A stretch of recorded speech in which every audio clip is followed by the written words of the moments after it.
ꯌꯥꯝ ꯅꯨꯡꯉꯥꯏꯖꯩ ꯉꯁꯤꯁꯤ ꯑꯩꯈꯣꯏ ꯁꯤꯅꯦꯃꯥ 360ꯒꯤ ꯂꯥꯏꯚꯇ ꯑꯩꯈꯣꯏ ꯉꯁꯤ ꯄꯨꯖꯔꯛꯏꯕꯁꯤ ꯍꯧꯖꯤꯛ ꯃꯅꯤꯄꯨꯔ ꯃ꯭ꯌꯨꯖꯤꯛ ꯚꯤꯗꯤꯑꯣ ꯑꯦꯜꯕꯝ ꯀꯌꯥ ꯑꯃ ꯍꯧꯖꯤꯛ ꯑꯩꯈꯣꯏ ꯂꯦꯞꯇꯅ ꯄꯨꯊꯣꯔꯛꯏ ꯇꯣꯉꯥꯟ ꯇꯣꯉꯥꯟꯕ ꯁꯤꯡꯒꯔꯁꯤꯡꯒꯤ ꯑꯗꯨꯅ ꯉꯁꯤꯁꯤꯁꯨ ꯑꯩꯈꯣꯏꯅ ꯀ꯭ꯌꯨꯃꯦꯛ ꯁꯤꯅꯦꯃꯥꯗ ꯑꯩꯒꯤ ꯂꯨꯈꯣꯏꯕꯤ ꯍꯥꯏꯅ ꯃꯌꯥꯝꯅ ꯍꯟꯗꯛ ꯂꯦꯇꯦꯁ ꯑꯣꯏꯅ ꯃꯁꯤꯒꯤ ꯔꯤꯜꯁꯅꯆꯤꯡꯕ ꯑꯗꯨꯒ BTS ꯀꯌꯥ ꯑꯃ ꯎꯕꯤꯔꯝꯒꯅꯤ ꯑꯗꯨꯅ ꯔꯥꯍꯨꯜ ꯑꯥꯁꯦꯝ ꯍꯧꯖꯤꯛ ꯇꯣꯉꯥꯟ ꯇꯣꯉꯥꯟꯕ ꯃ꯭ꯌꯨꯖꯤꯛ ꯚꯤꯗꯤꯑꯣ ꯑꯦꯜꯕꯝ ꯅꯠꯇꯅ ꯃꯅꯤꯄꯨꯔ ꯐꯤꯂꯝ ꯏꯁꯩꯗ ꯑꯗꯨꯒ ꯑꯀꯥꯁꯕꯥꯅꯤ ꯏꯝꯐꯥꯜꯒꯤ ꯇꯣꯞ 10ꯗ ꯑꯣꯏꯗ ꯁꯤꯜꯂꯤꯕ ꯅꯥꯁꯣꯝ ꯍꯥꯏꯅ ꯑꯩꯈꯣꯏ ꯏꯁꯩꯅ ꯐꯥꯁ ꯇꯥꯕ ꯉꯝꯕꯤꯈ꯭ꯔꯕ ꯑꯗꯨꯒꯨꯝꯕ ꯁꯤꯡꯒꯔ ꯑꯗꯨꯒꯤ ꯏꯁꯩꯅꯤ ꯑꯗꯨꯒ ꯏꯁꯩ ꯑꯁꯤꯒꯤ ꯃ꯭ꯌꯨꯖꯤꯛ ꯗꯤꯔꯦꯛꯇꯔ ꯗꯔꯃꯦꯟ ꯂꯥꯏꯁ꯭ꯔꯝ ꯑꯗꯨꯒ ꯏꯁꯩ ꯑꯁꯤꯒꯤ ꯃ꯭ꯌꯨꯖꯤꯛ ꯗꯤꯔꯦꯛꯇꯔ ꯁꯟꯖꯣꯏ ꯕꯦꯅꯁ ꯁꯣꯔꯤ ꯑꯗꯨꯒ ꯏꯁꯩ ꯑꯁꯤꯒꯤ overall direction Damen Lifestyle itu isi Zenimax sana itu ibiri ini itu nasi thom sih itu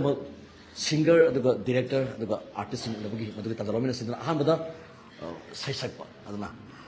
miamna ubera mani Rahul Asem itu Manipur tuan bah kasih kelas ini isi dah tuan bah nuksire marai mara itu lihat latest one oida silibana sungguh saya hezeki betul ni Akasbani Impal dah Manipur miamna yang apa kan bidu na top 10 dah kaki fast tapi kerja betul gumba saya itu singer ni, aigi lukhoibi si kari wakhan lagi asigim ba saya masih project tu nama Manipur miam tu buat bikin kan bi bano. Sena hari pada aigi lukhoibi si sum hari di nupi miam lek tu sum masage nama sum khoi jara galai dana ko. Ado maina ka masana sum khoirega leiba gogi tingba phonjeda ba mai hoi semo gu dum yam yai da ko khoirega su leije ba haitare ko adum bada sum ngaujo mi si dum lei do haitare do mai sum puning ba haitare nungsi ba sidi mi thamoi da nungsi ba sidi sum tongan tongan le da ko do mai tau da na sam khoirega khotla da sum ba leiba da khoida za ba haitare ko adum bada tan to ga Madu kita se dokter beri. Isagi saya uzik kiamat leh deh, oda silibana nasom, aduga marai mara nungsire, nuna hendak ki live, hendak ki saya ambil situ live saya habis tarik, aduga masih tu miam na masih ada pam na sepi apa aduga miam tu matuan masih ada saya kau beri apa, sabu phangba, madu ki nungai bagi, entah entah masih latih yang biru sinda kari habis ni. Miam pun nama ini kai khundu usari. ꯃꯌꯥꯝꯅ ꯑꯩꯕꯨ ꯅꯨꯡꯁꯤꯖꯕꯒꯤ ꯍꯥꯏꯇꯥꯔꯦꯀꯣ ꯅꯨꯡꯁꯤꯕꯤꯕꯒꯤ ꯑꯩꯅ ꯁꯤꯒꯤ ꯊꯥꯛꯁꯤꯁꯨ ꯌꯧꯕ ꯉꯝꯖꯕꯅꯤ ꯑꯗꯨꯅ ꯃꯇꯨꯡ ꯇꯥꯔꯛꯄ ꯍꯥꯏꯇꯥꯔꯦ ꯑꯩꯒꯤ ꯂꯨꯈꯣꯏꯕꯤꯁꯤꯁꯨ ꯃꯌꯥꯝꯅ ꯅꯨꯡꯁꯤꯕꯤꯌꯨ ꯁꯄꯣꯔꯠ ꯇꯧꯕꯤꯌꯨ ꯃꯇꯝ ꯄꯨꯝꯅꯃꯛꯇ ꯑꯩꯅ ꯃꯌꯥꯝ ꯄꯨꯝꯅꯃꯛꯁꯨ ꯏꯀꯥꯏ ꯈꯨꯝꯅꯕ ꯎꯠꯆꯔꯤ ꯃꯇꯨꯡ ꯇꯥꯔꯛꯄꯁꯨ ꯑꯗꯨꯝ ꯁꯄꯣꯔꯠ ꯇꯧꯕꯤꯌꯨ ꯑꯩꯒꯤ ꯂꯨꯈꯣꯏꯕꯤꯁꯨ ꯃꯌꯥꯝ ꯄꯨꯝꯅꯃꯛꯅ ꯁꯄꯣꯔꯠ ꯇꯧꯕꯤꯌꯨ ꯑꯩꯅ ꯏꯀꯥꯏ ꯈꯨꯝꯅꯕ ꯎꯠꯆꯔꯤ Maksudnya, makanya apa uzik kari project miam tu apa hais, kayak project lagi, akan apa music video album. ꯃꯈꯥ ꯇꯥꯕꯁꯦ ꯄ꯭ꯔꯣꯖꯦꯛ ꯑꯗꯨꯝ ꯃꯊꯪ ꯃꯊꯪꯗꯤ ꯐꯅꯌꯥꯝꯗꯤ ꯂꯩꯔꯤ ꯑꯗꯨ ꯇꯧꯕꯗꯕꯨ ꯑꯩꯒꯤ ꯃꯦꯗꯥꯝ ꯑꯃꯅ ꯑꯃꯁꯨ ꯄ꯭ꯔꯣꯖꯦꯛ ꯑꯃꯁꯨ ꯂꯩꯖꯔꯤ ꯑꯗꯨꯒ ꯑꯩ ꯁꯦꯟ ꯅꯣꯛꯍꯜꯂꯣ ꯑꯗꯨꯅ ꯑꯃꯁꯨ ꯑꯗꯨꯝ ꯔꯦꯗꯤ ꯑꯣꯏꯔꯒ ꯑꯗꯨꯃꯥꯏꯅ ꯂꯩꯖꯔꯤ ꯑꯗꯨꯒ ꯃꯅꯤꯄꯨꯔ ꯐꯤꯂꯝꯗ ꯏꯟꯁꯔꯠ ꯇꯧꯒꯗꯕ ꯏꯁꯩꯁꯤꯡ ꯍꯥꯏꯕ ꯇꯥꯔꯦ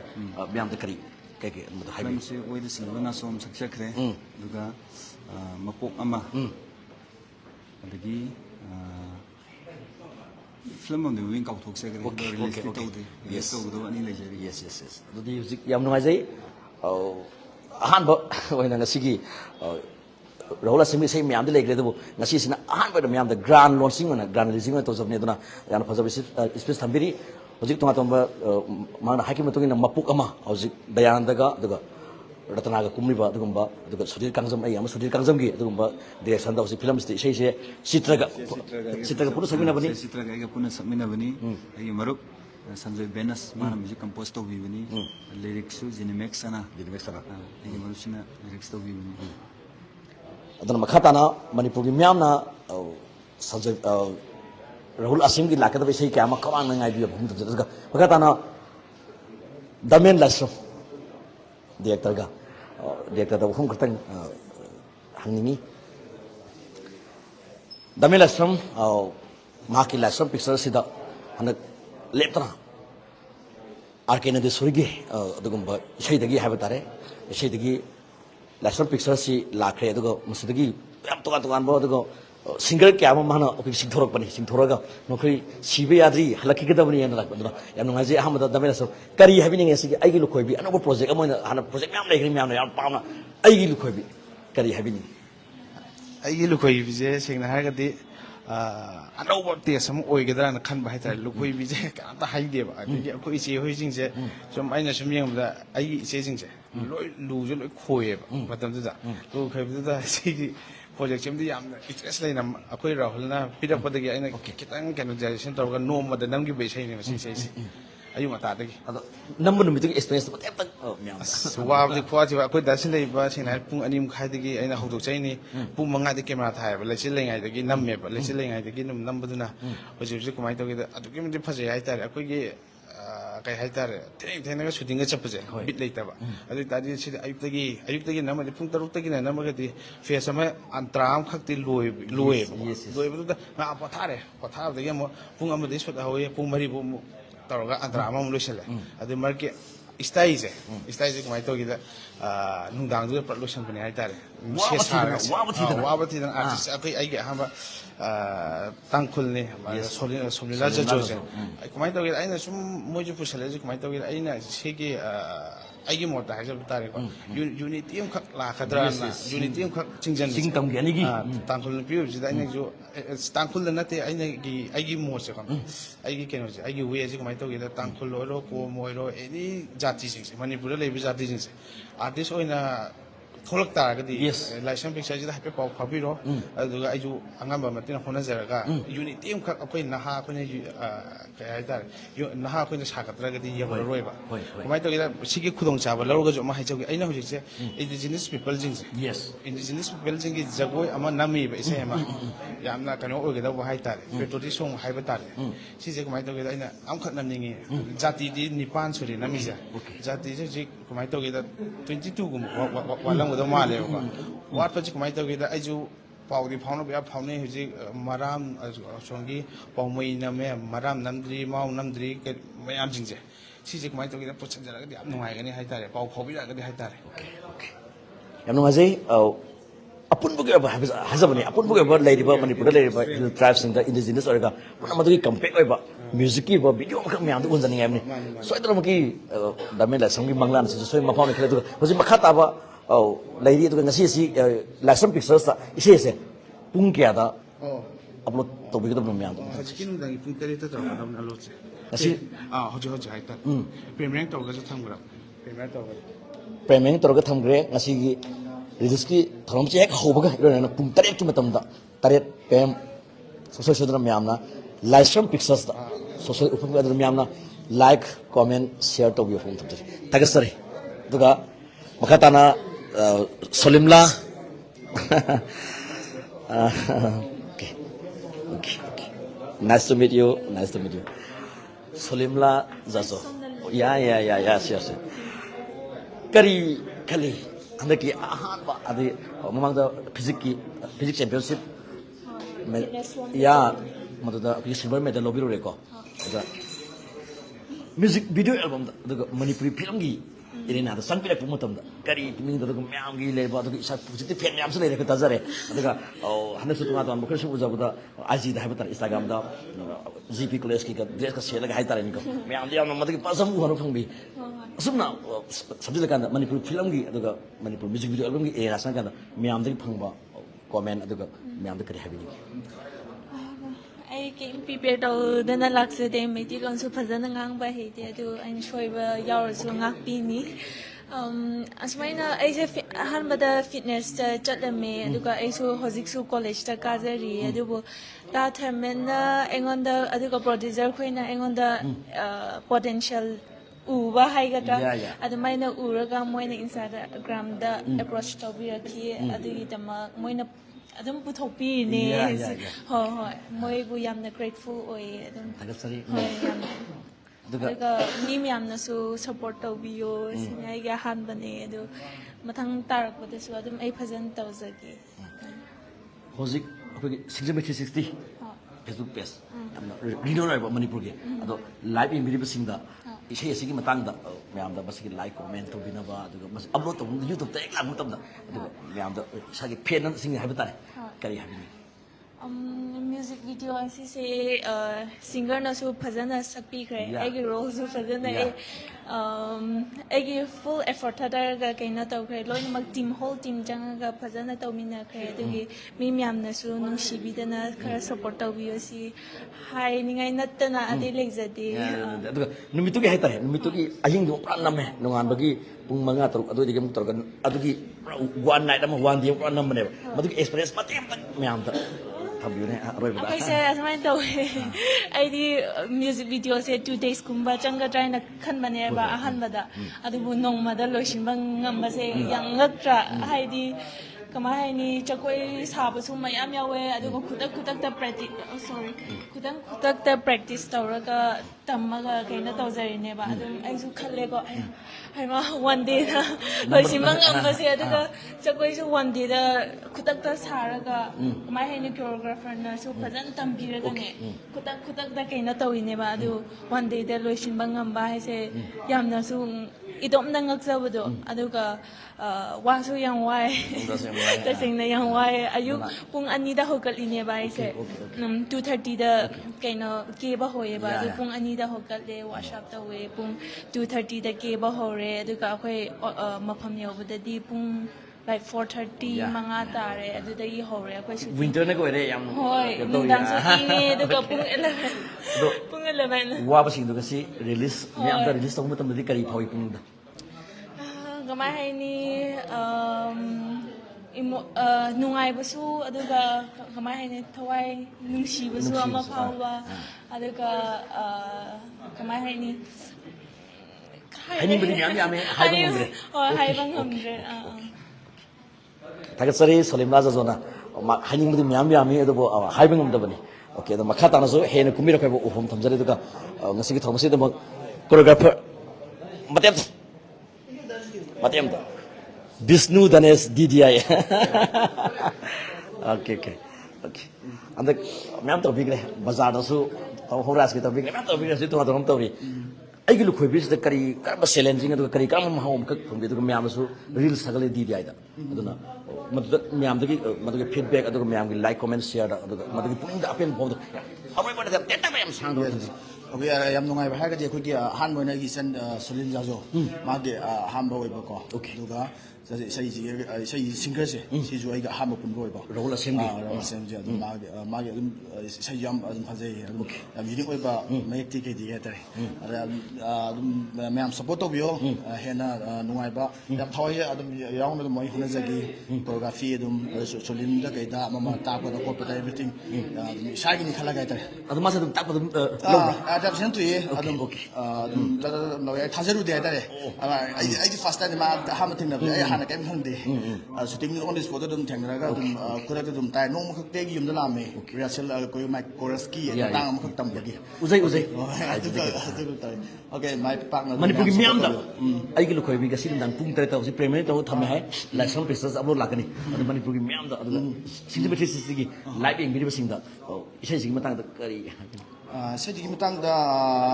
ꯊꯣꯏꯗꯣꯛꯅ ꯌꯥꯝ ꯀꯟꯅꯗꯤ ꯍꯥꯏꯅꯤꯡꯉꯥꯏꯗꯤ ꯑꯣꯏꯗꯦ ꯃꯌꯥꯝꯒꯤ ꯐꯖꯕ ꯊꯤꯕ ꯍꯥꯏꯕꯁꯤꯗꯤ ꯑꯩꯈꯣꯏꯅ ꯍꯧꯖꯤꯛ ꯂꯦꯞꯄ ꯉꯝꯖꯗꯦ ꯑꯗꯨ ꯃꯌꯥꯝꯒꯤ ꯌꯦꯡꯕꯤꯔꯒ ꯃꯌꯥꯝꯒꯤ ꯊꯃꯣꯏꯗꯒꯤ ꯑꯣꯏꯕ ꯐꯤꯂꯤꯡꯗꯣ ꯏꯁꯥꯗ ꯑꯗꯨꯝ ꯀꯃꯦꯟ ꯑꯗꯨꯝ ꯄꯤꯕꯤꯔꯝꯃꯣ ꯑꯗꯨꯝ ꯁꯞꯄꯣꯔꯠ ꯇꯧꯕꯤꯌꯣ ꯂꯥꯏꯛ ꯁꯤꯌꯔ ꯇꯧꯕꯤꯌꯣ ꯑꯩꯈꯣꯏꯕꯨ ꯅꯨꯡꯁꯤꯕꯤꯌꯣ ꯍꯥꯏꯕꯗꯤ ꯑꯩꯈꯣꯏꯒꯤ ꯕꯤꯍꯥꯏꯟ ꯗ ꯁꯤꯟꯗ ꯂꯩꯔꯤꯕꯁꯤꯡ ꯑꯩꯈꯣꯏꯁꯨ ꯈꯔ ꯁꯞꯄꯣꯔꯠ ꯇꯧꯕꯤꯌꯣ ꯍꯦꯟꯅ ꯃꯌꯥꯝꯒꯤ ꯁꯦꯕꯥ ꯇꯧꯕ ꯉꯝꯕ ꯑꯣꯏꯖꯒꯦ okay thagatsari aduna hojik akhoi program ji horomdagi habi tare aduna manungda akhoi guest kya ama lakpiri aduna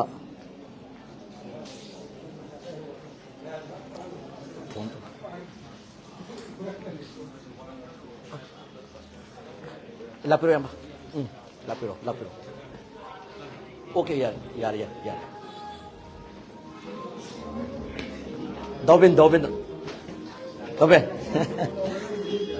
ngasi thormasi da mag am ngana so lakpi bani kari habi ningi ngasi inau Rahul gi magi anuba sahek hai tare hoi mai na hangwe am thina melodies oiba sa ba khogi sei singdu melodies with handa kisne kitang tongan mama oiga dana khali digi magi music style sisu kitang anuba oiba digi video album sisu amna hazudoi male di amna ꯇꯣꯉꯥꯟꯕ ꯌꯥꯝ ꯀ꯭ꯂꯥꯁꯤ ꯑꯣꯏꯕ ꯃꯑꯣꯡꯗ ꯑꯃꯈꯛ ꯑꯩꯅ ꯊꯥꯖꯩ ꯑꯗꯨꯗꯨꯅ ꯃꯌꯥꯝ ꯑꯩꯈꯣꯏ ꯃꯌꯥꯝ ꯔꯤꯂꯤꯁ ꯇꯧꯕꯁꯦ ꯃꯌꯥꯝ ꯊꯨꯅ ꯑꯩꯈꯣꯏ ꯃꯌꯥꯝ ꯈꯧꯔꯥꯡꯅ ꯉꯥꯏ ꯂꯩꯔꯦ ꯑꯩꯈꯣꯏ ꯌꯦꯡꯗꯣꯏꯒꯤ ꯃꯌꯥꯝꯅꯁꯨ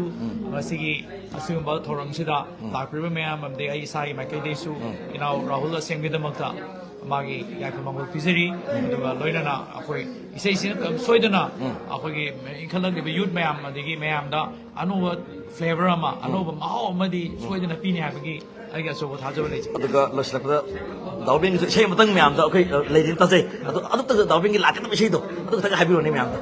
ꯍꯧꯖꯤꯛ ꯌꯥꯝ ꯀꯟꯅ ꯅꯝꯃꯤ ꯇꯥꯖꯔꯦ ꯃꯗꯨꯇꯪ ꯃꯌꯥꯝꯗ ꯍꯥꯏꯕꯤꯔꯣ ꯑꯔꯣꯏꯕ ꯅꯨꯡꯁꯤꯔꯒꯗꯤ ꯅꯨꯡꯁꯤꯔꯦ ꯀꯩꯅꯣ ꯊꯨꯅ ꯃꯌꯥꯝꯗ ꯈꯨꯠꯁꯤꯟꯅꯖꯔꯒꯦ ꯗꯥꯎꯕꯦꯟꯒꯤ ꯅꯨꯡꯁꯤꯔꯒꯗꯤ ꯅꯨꯡꯁꯤꯔꯦ ꯀꯩꯅꯣ ꯗꯥꯎꯕꯦꯟꯒꯤ ꯃꯌꯥꯝꯗ ꯈꯨꯠꯁꯤꯟꯅꯖꯔꯒꯅꯤ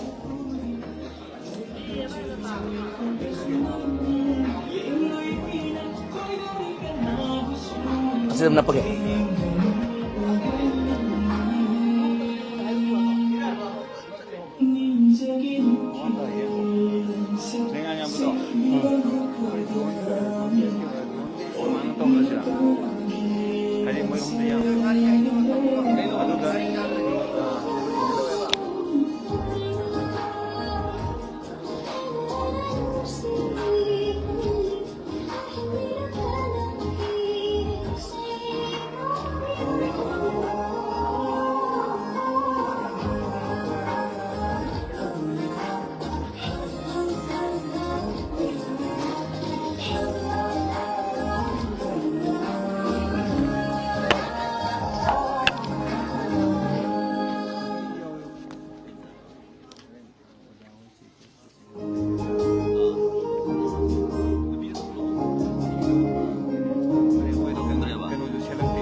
Voice is faster, more natural, and more flexible than typing. He said his voice killed, and I can see why. Whisper Flow delivers what we call the future of AI interaction. Here's how it works. Instead of typing, just talk. Whisper Flow cleans it up instantly.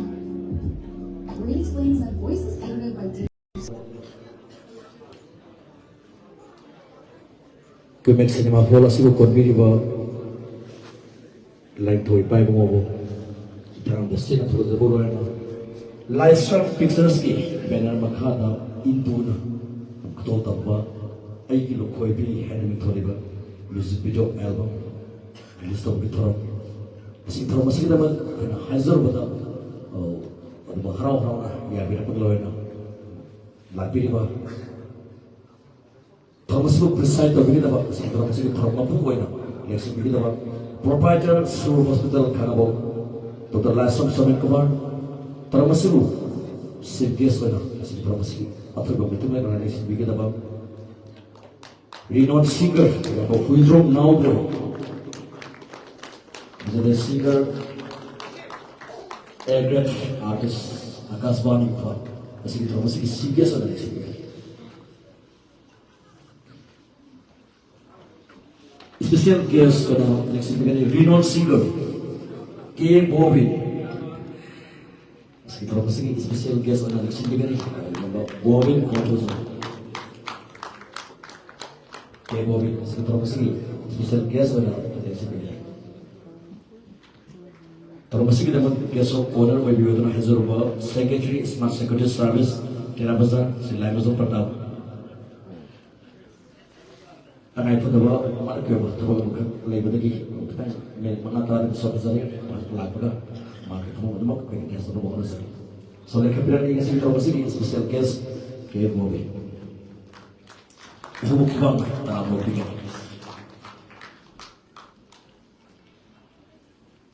Makatana, City, Lexi Biliba, CBS President amadi special guest from the akanaba dengan khudum tabinaba volunteers from the season.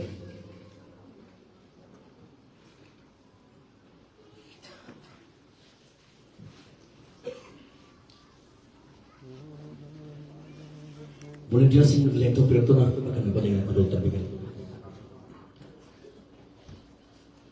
Biarlah hubungan antara Robi dan yang segi promosi CBS President special guest pada peningan musik ketua kami kan. Tanpa yang di segi lyricist Zenimax sana khusus yang masih tukar lebih betul karena tuan basic yang ini di mana itu music director segi Sanjoy Benas aduna hauzik tuan masih kia masuk maki music tauri itu kan aigi lokoi bi sesi singer Rahul Asam ni tuan masih kia mau meama oi the sini bana so nungsile mari mara juga oi tuan masih kia masuk lagan tadi itu kan sesi na aigi lokoi bi hari tuan music video album ni itu tuan masih kita punya na welcome it is how tra hobi ho to bigani Asam Kiso Kosinjari.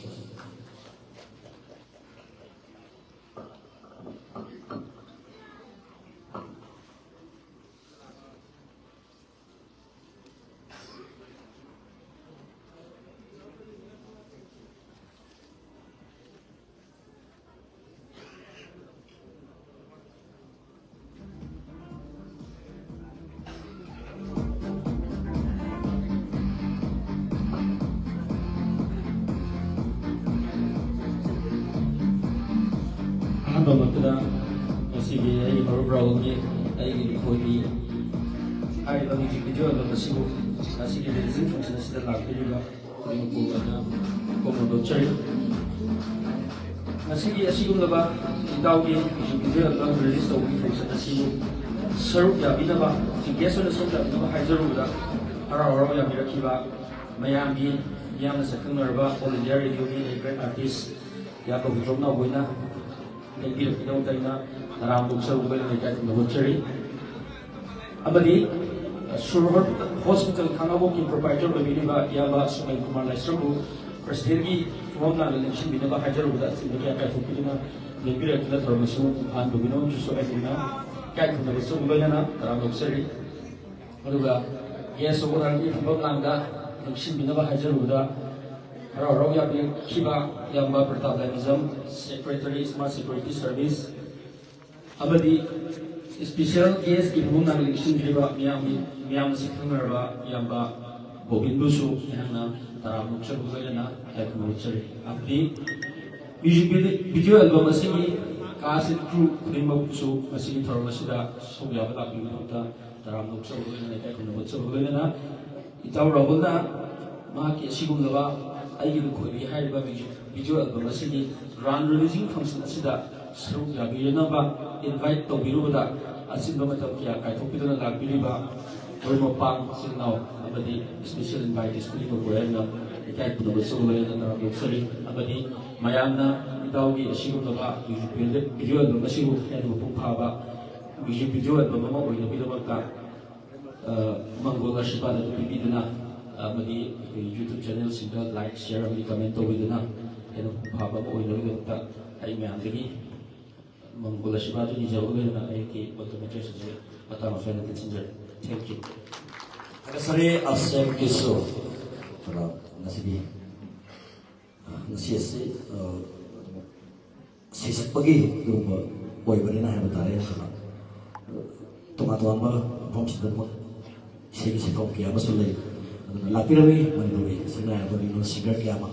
lapi kita ni ber betul musician sing apa nak hasil sih tim ya sebab tadi band lapi rawi juga mereka memang kerja sama gue pilih posio aku ni mah busona ikan kedua seri music video album mesti berpengalaman tapi nasi maka music video album mesti director Darman Lasso leka-leka ni juga director juga orang untuk minum Kosinjari So, ako ko para mapigyan ni Drum and License.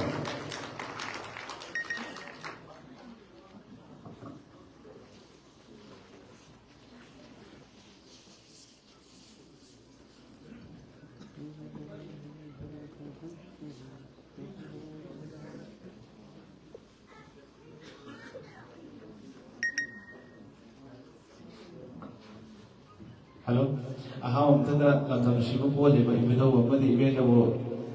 they had from Shibu Lloyd, what didn't they? So Yogi than ever had a single. Why don't I do one out of hate of him? Why didn't I is in English? Why don't we look who behind me? Say, why don't I say that about Lulu Coil? Why don't I give a Miami massage? Lulu. Sulemana sum urang bahai tadi saya tidak. Sulemana je bukan lagi nak kum mungkin mana kumai tu bawa mana hari dia mana kum gimana. Saya nak hari dia si saya di dalam no mana losan gimana saya. Pung dasi lego kan je pung alim khai je hong gelo ba. Sarok kaje lo. Saya nak hari dia. Macam je I kira member datar orang kau Tony, leba kau Suresh. Every I nak thalo foto saya hari dia kayak kita nungtang itu. Tarabuk suatu hari dari suku kota ada bida, nomor dulu sih biasanya macam dua ini, latar nabi kurang jari hari dari itu kan, sih nak kau ini ada sulit lagi kau ini kumam ini hari dari apa sih sih, unit itu kan terkali deh, unit itu kan terkali deh hari dari aku sih, tunggu miroti kan dia mulai jadi macam apa hari dari, ayo ibu masih ada dia aja hasilnya begini. Ko moy gira ta kholo gira any jati kudiba laksana picture na moy madugi artist owning ba hai tare artist owning ba camera kapni ba kudiba doina offer chau chau na picture ke si thar ga evolution jage aduga ai amaka hojik se isai amaka namjari ba kumai to geda akhui ge maidai sing na jo akhui ge manipur da lei ba indigenous people jing mai jagoi je kai no khang aroi ba hꯧji aina amakhat namjariba mayamjida any tangkhulogera komogera houji number hore fruit nipan ni namebada dada hoina jo kitan khabi bele gadi pau pina bi aise pau phaunam da wa ba any people jing je tribal ki jagoi je kom gi jagoi na kumai to ba adegi akhoi gi kaino gi mau gi jagoi na kumai to ba je khoi matam gi khangoroi ba aduna maruina madugi kai tagoi jing jo apun boina manipur people amaka Israel amaka chemjaba isai amaka namjari maduda mayam akha khangbo yaubirgani pau pibiyo mogi jagoi jing do amamam hapsage haina si hai galusin je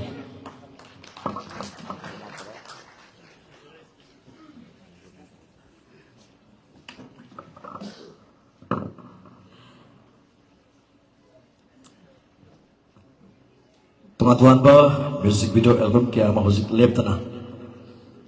direction gi apagi to pubiri habitare Drum and License madana nasimak mahaki dugumba License Pictures ki YouTube channel da pung taret sana hojik asi pung toruk subsare dana pung taret hojik premiering toruga thammi dana pung taret taw matom da ngasi gi leksin biriba da lei biriba ala biriba kutimaki smartphone de dama like share comment dama to via bira da manipur gi myam da dama sai sa gi Facebook IG daga WhatsApp ko tanda so share to view ato bakatana PSG session pa so ay gidi manung si bitaw ni Rahul Asim ako ba kabang natram pigan ni Rahul Asim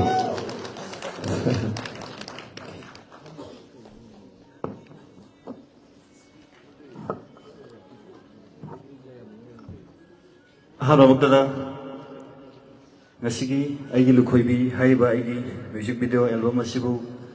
thawai habiduna aina hajarubada lakpiriba khudingmo pui gai khomna husari amadi ngasigi guest ki phomam langda lengsin biriba aigi ikhut paino tambira paigi oza aigi yamba Dr. Somen amadi aigi oza saklaba dabobin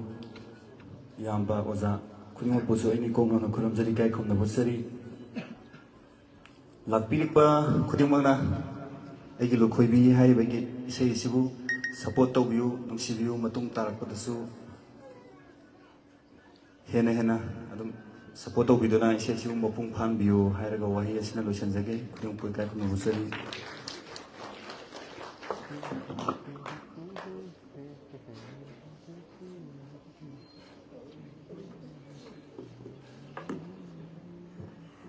ꯌꯥꯝ ꯇꯦꯟꯅ ꯍꯥꯏꯖꯒꯦ ꯃꯥꯒꯤ ꯌꯥꯝ ꯁꯥꯡꯅ ꯊꯝꯕ ꯉꯝꯗ꯭ꯔꯦ ꯑꯗꯨꯅ ꯍꯣꯜꯁꯀꯤ ꯃꯄꯥꯟꯗ ꯑꯩꯈꯣꯏꯒꯤ ꯁꯤꯁꯇꯦꯃꯦꯇꯤꯁꯤꯇꯤꯗꯨꯗꯤ ꯃꯥꯒꯤ ꯑꯣꯏꯕ ꯑꯗꯨꯝ ꯐꯅ ꯁꯥꯡꯅ ꯊꯝꯃꯦ ꯑꯗꯨꯕꯨ ꯃꯥꯁꯦ ꯋꯥ ꯉꯥꯡꯕ ꯀꯌꯥ ꯀꯟꯅ ꯍꯩꯖꯗꯕ ꯑꯗꯨꯕꯨ ꯉꯁꯤꯒꯤ ꯂꯥꯛꯄꯤꯔꯤꯕ ꯑꯗꯨꯒ ꯅꯨꯡꯁꯤꯖꯅ ꯂꯥꯛꯄꯤꯔꯤꯕꯁꯤꯡ ꯃꯐꯝꯗ ꯃꯍꯥꯛꯀꯤ ꯃꯐꯝ ꯊꯝꯕꯤꯔꯝ ꯌꯥꯝ ꯅꯨꯡꯉꯥꯏꯖꯩ ꯑꯗꯨꯒ ꯃꯈꯥ ꯇꯥꯅꯁꯨ ꯍꯦꯟꯅ ꯌꯥꯝꯅ ꯐꯖꯕ ꯃꯅꯤꯄꯨꯔꯒꯤ ꯃꯌꯥꯝꯅ ꯌꯥꯝꯅ ꯄꯥꯝꯕ ꯑꯗꯨꯒ ꯄꯟꯕ ꯌꯥꯕꯗꯤ ꯃꯍꯥꯛꯀꯤ ꯑꯗꯨꯒꯨꯝꯕ ꯕ꯭ꯔꯣꯀꯟ ꯑꯦꯛꯁꯦꯟꯁ ꯂꯣꯏꯔꯝꯕꯤꯒꯤ ꯑꯗꯨꯒꯨꯝꯕ ꯑꯣꯏꯗ ꯁꯤꯜꯂꯤꯕ ꯅꯥꯁꯣꯡ ꯑꯗꯨꯒ ꯂꯝꯗꯝ ꯑꯁꯤꯒꯤ ꯁꯛꯅꯥꯏꯔꯕ ꯁꯩꯁꯛꯄꯤ ꯍꯨꯏꯗ꯭ꯔꯣꯝ ꯄꯨꯁꯄꯔꯥꯅꯤꯒ ꯃꯍꯥꯛꯀ ꯂꯣꯏꯅ ꯁꯛꯄ ꯑꯗꯨꯒ ꯑꯁꯤꯒꯤ ꯏꯁꯩ ꯑꯁꯤꯁꯨ ꯑꯏꯕꯤ ꯖꯤꯅꯤꯃꯦꯛ ꯁꯅꯥ ꯑꯗꯨꯒ ꯃ꯭ꯌꯨꯖꯤꯛ ꯗꯤꯔꯦꯛꯇꯔ ꯁꯟꯖꯣꯏ ꯕꯦꯅꯁꯀꯤ ꯁꯤꯒꯨꯝꯕꯁꯤꯅ ꯑꯣꯜ ꯏꯟꯗꯤꯌꯥ ꯔꯦꯗꯤꯑꯣ ꯑꯀꯥꯁꯕꯥꯅꯤ ꯏꯝꯐꯥꯜꯗ 3 times ꯇꯣꯞ 10 ꯇꯥꯈꯤꯕ ꯂꯩꯈ꯭ꯔꯦ ꯑꯗꯨꯅ ꯃꯈꯥ ꯇꯥꯅꯁꯨ ꯍꯦꯟꯅ ꯐꯖꯕ ꯏꯁꯩ ꯁꯛꯄꯤꯔꯛꯎ ꯍꯥꯏꯕ ꯋꯥꯐꯝ ꯊꯝꯖꯔꯤ ꯃꯈꯥ ꯇꯥꯅ ꯑꯁꯤꯒꯤ ꯊꯧꯔꯝ ꯑꯁꯤꯒꯤ ꯋꯥꯐꯝ ꯊꯝꯕꯤꯅꯕ ꯍꯥꯏꯔꯒꯗꯤ ꯏꯁꯩ ꯑꯁꯤꯒꯤ ꯂꯤꯔꯤꯁꯤꯁ ꯖꯤꯅꯤꯃꯦꯛ ꯁꯅꯥ ꯂꯥꯛꯄꯤꯔꯒꯗꯤ ꯋꯥꯍꯩ ꯑꯃꯇꯪ ꯊꯝꯕꯤꯅꯕ ꯀꯧꯁꯤꯟꯖꯔꯤ ꯑꯗꯨꯒ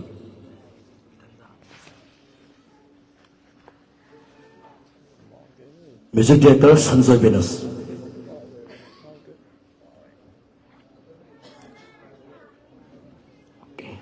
ꯃꯁꯤꯁꯦ ꯑꯇꯣꯞꯄ ꯏꯁꯩ ꯑꯃꯁꯨ ꯒꯥꯔꯤꯗ ꯃ꯭ꯌꯨꯖꯤꯛ ꯚꯤꯗꯤꯑꯣ ꯃꯗꯨꯒꯤ ꯏꯁꯩꯁꯤꯡꯗꯨꯒꯤ ꯍꯥꯏꯇꯥꯔꯦ ꯐꯤꯂꯝꯗꯨꯒꯤ ꯏꯁꯩꯁꯤꯡ ꯂꯣꯟꯆ ꯇꯧꯕꯒꯤ ꯑꯗꯨꯒ ꯔꯤꯂꯤꯁ ꯇꯧꯕꯒꯤ ꯊꯧꯔꯝ ꯑꯃꯁꯨ ꯂꯩꯕꯅꯤ ꯑꯗꯨꯅ ꯃꯈꯥ ꯇꯥꯅ ꯗ ꯕꯤꯁ꯭ꯋꯁꯅꯝ ꯋꯥꯍꯩ ꯈꯛꯇꯪ ꯊꯝꯕꯤꯅꯕ ꯀꯧꯁꯤꯟꯖꯔꯤ ꯑꯍꯨꯝ ꯈꯨꯕꯥꯡꯅ ꯇꯔꯥꯝ ꯂꯧꯄꯤꯒꯅꯤ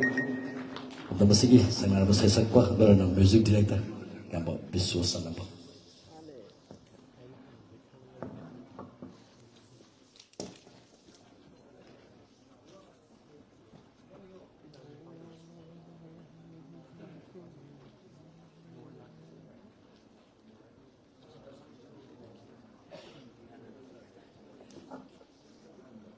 Tabisoda lingan pia maka khadol tambigan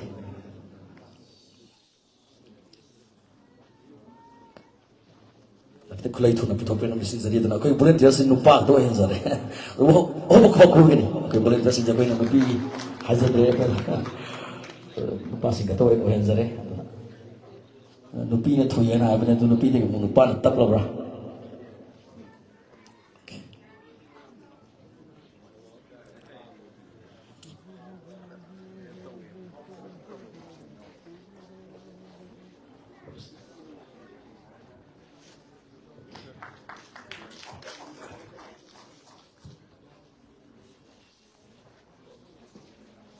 Magdada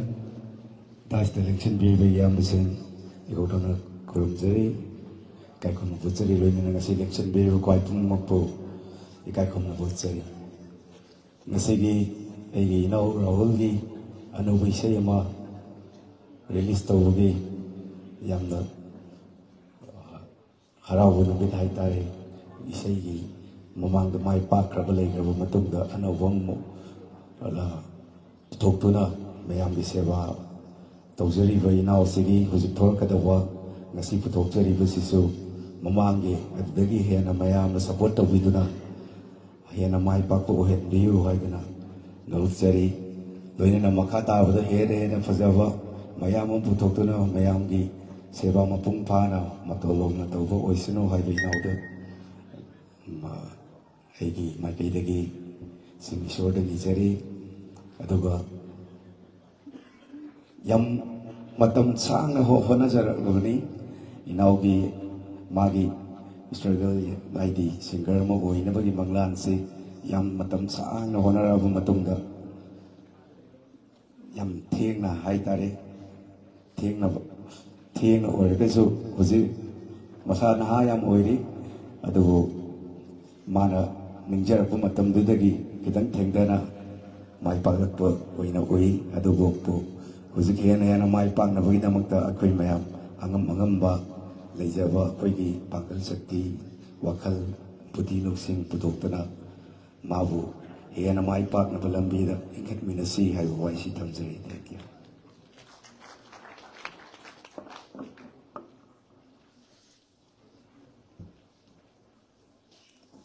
Yang nuaizai abiso Wai kan thabira me dana makha tana su hena egi tau raul asebo hena support to bira kani habe sa thousand tamsal makha tana ngasigi thoro masigi dabu ding tre sigi maltagi special guest oida ꯂꯩꯁꯟꯕꯤꯔꯤꯕ ꯌꯥꯕ Renault ꯁꯤꯒ ꯀꯌꯥ ꯄꯣꯕꯤ ꯋꯥꯏ ꯈꯨꯗꯝ ꯊꯝꯕꯤꯅꯕ ꯀꯧꯁꯤꯟꯖꯔꯤ ꯑꯣꯕ ꯈꯨꯕꯥꯛꯅ ꯇꯔꯥꯝ ꯂꯧꯕꯤꯒꯅꯤ ꯀꯌꯥ ꯄꯣꯕꯤ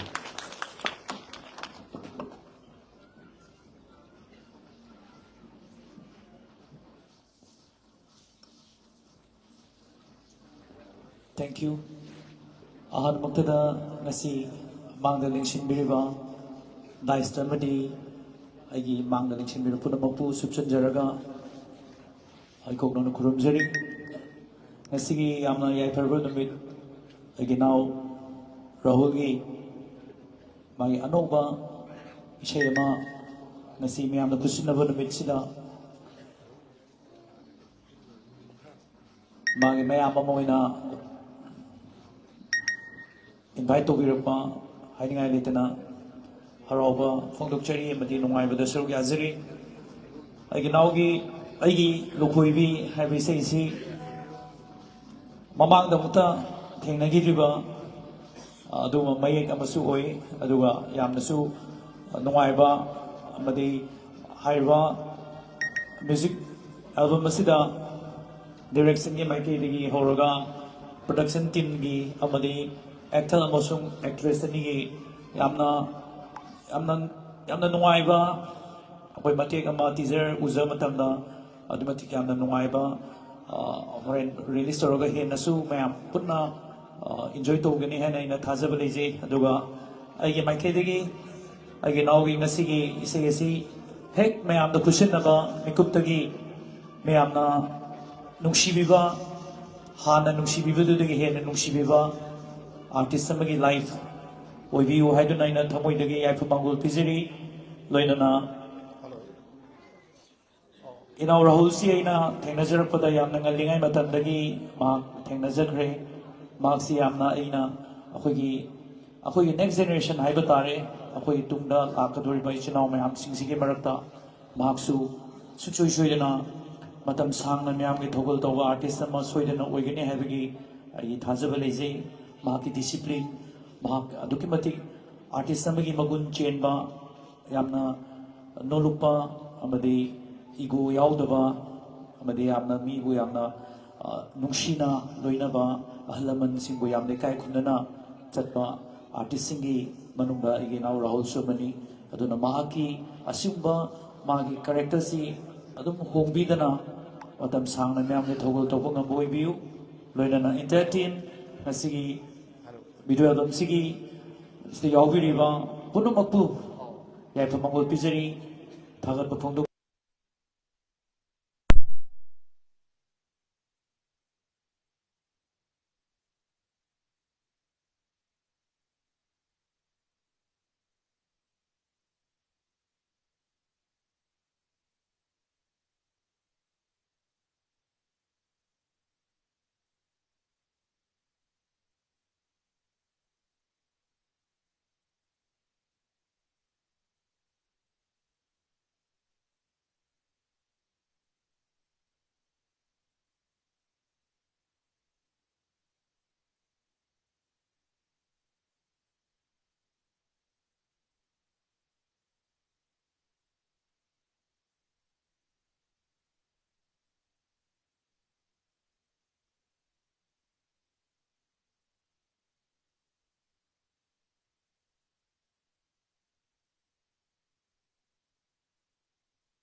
David si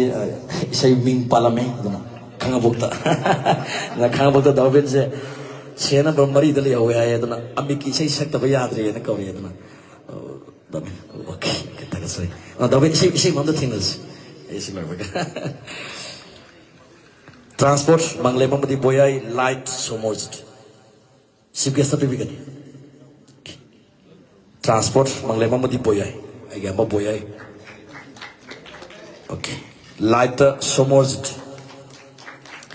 ikaw sige meme job na sige marthana haiba ni thousand wai kadang thamina ba wai mati amang thamina ba question jari sil haiba ni thousand music video album sige kas sil haiba ni thousand so oho khwang na taram no pigani sil haiba ni thousand so na bitu na maki wasam sil sta magna hai ahi nama